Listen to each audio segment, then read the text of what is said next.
তরুণরা সাহসের প্রতীক, তরুণরা এনার্জির প্রতীক, তরুণরা সৃষ্টির প্রতীক।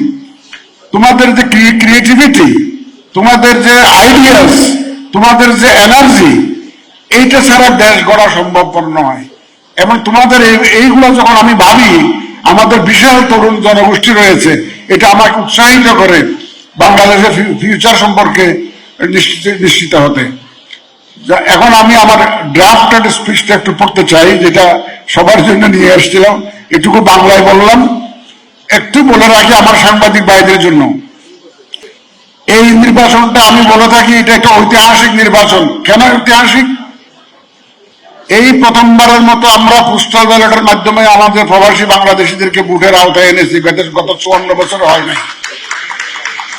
এই প্রথমবারের মতো যারা ভোটদান প্রক্রিয়ায় জড়িত থাকবে, ভোট নেওয়ার প্রক্রিয়া জড়িত, প্রায় 10 লক্ষ কর্মকর্তা কর্মচারী জড়িত থাকে, আইন শৃঙ্খলা বাহিনী সহ। এরা কোনোদিন ভোট দিতে পারতো না, এদের ভোটের ব্যবস্থা করতেছি আমরা পোস্টাল ব্যালটের মাধ্যমে। যারা কারাবন্দী আছে তাদের ভোটের ব্যবস্থা করতেছি। প্রবাসীদের কথা তো বলবে, আর সরকারি কর্মচারী যারা কনস্টিটিউয়েন্সির বাইরে যারা পোস্টেড, তাদের জন্য ভোটের ব্যবস্থা করতেছি।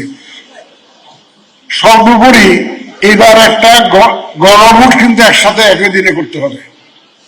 এই সমস্ত দিক থেকে এটা ঐতিহাসিক তো বটেই।